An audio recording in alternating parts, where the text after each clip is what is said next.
The strangest thing about turning 80 is realizing that all those years I spent chasing time, saving time, and worrying about time, it never belonged to me in the first place.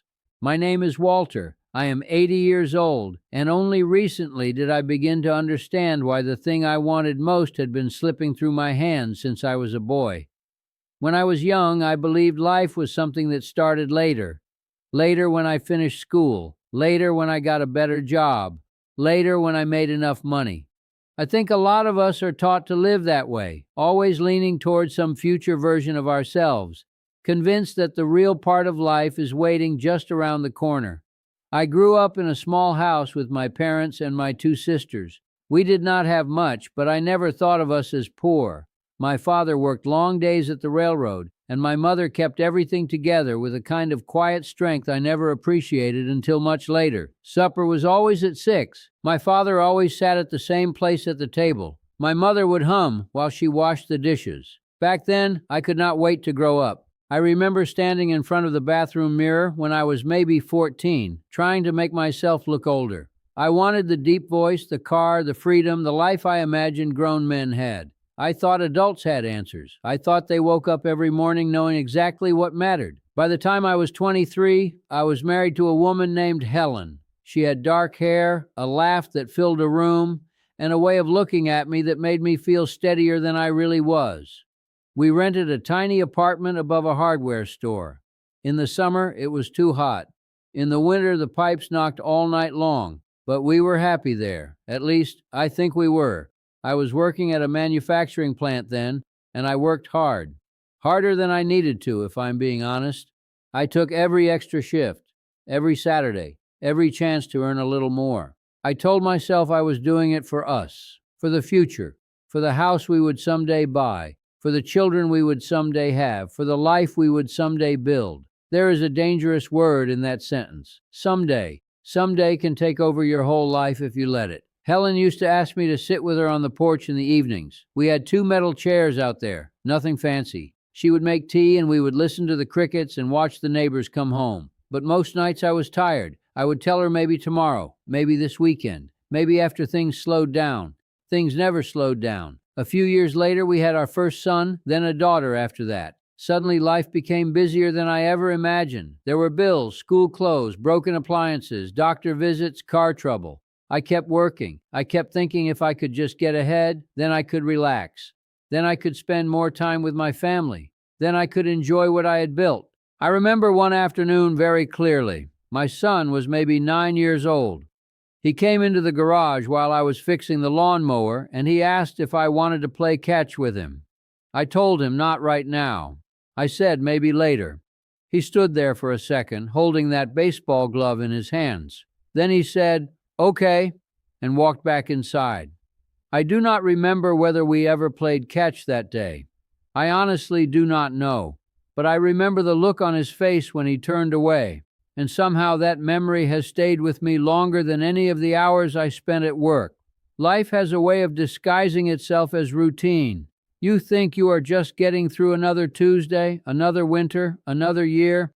You do not notice the small things disappearing. One day your daughter asks you to braid her hair before school, and then suddenly she is 25 and living 3 states away. One day your wife reaches for your hand in the grocery store, and then years later you realize it has been a long time since you reached back.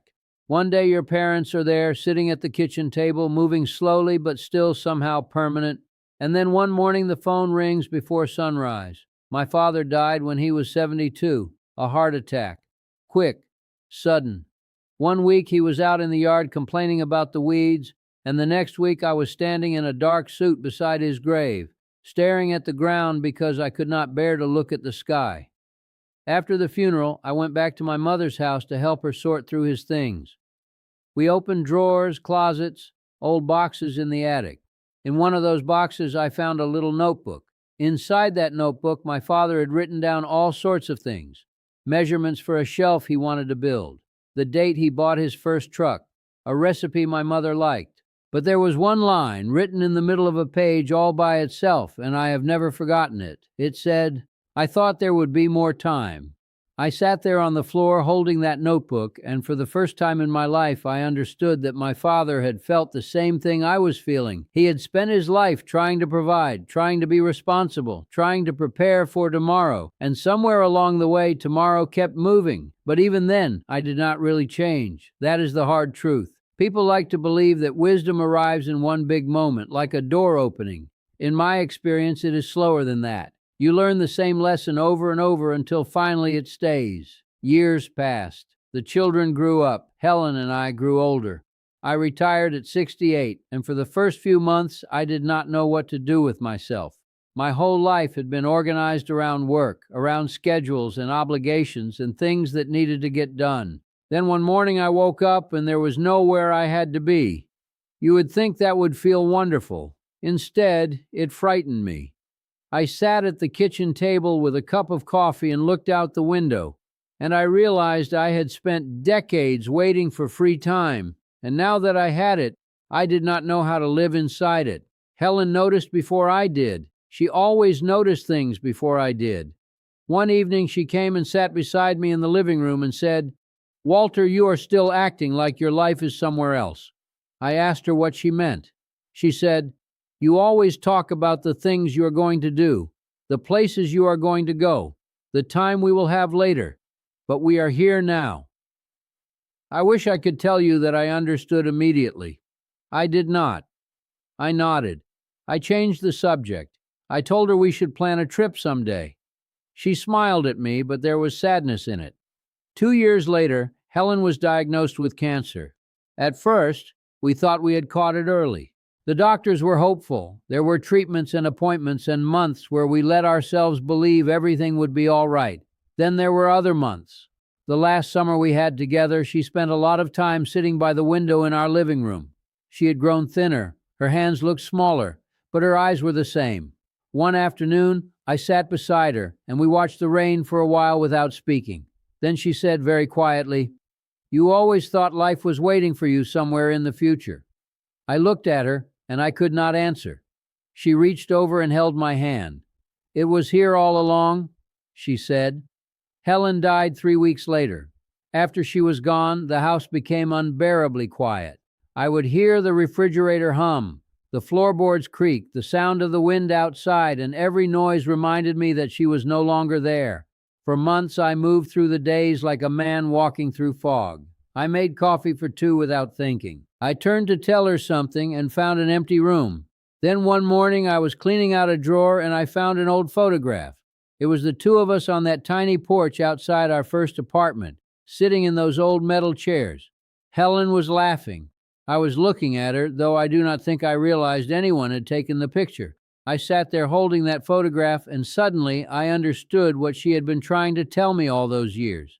The moments I had been rushing through were the moments that mattered. The evenings on the porch, the sound of my daughter laughing in the back seat of the car, my son standing in the garage with his baseball glove, my mother's voice in the kitchen, my father's hands stained with grease, Helen reaching for my hand in the grocery store. I had treated those moments like they were small, like they were ordinary, like they would always be there. But ordinary life is not ordinary when it is gone. Now at 80, people sometimes ask me what I would do differently if I could go back. They expect some grand answer. They think I will say I would earn more money, take more risks, move somewhere else. The truth is much simpler than that. I would sit on the porch more. I would leave the dishes in the sink and play catch with my son. I would hold my wife's hand every chance I got. I would stop treating time like something I could own, manage, or save for later, because you cannot save time. You can only spend it.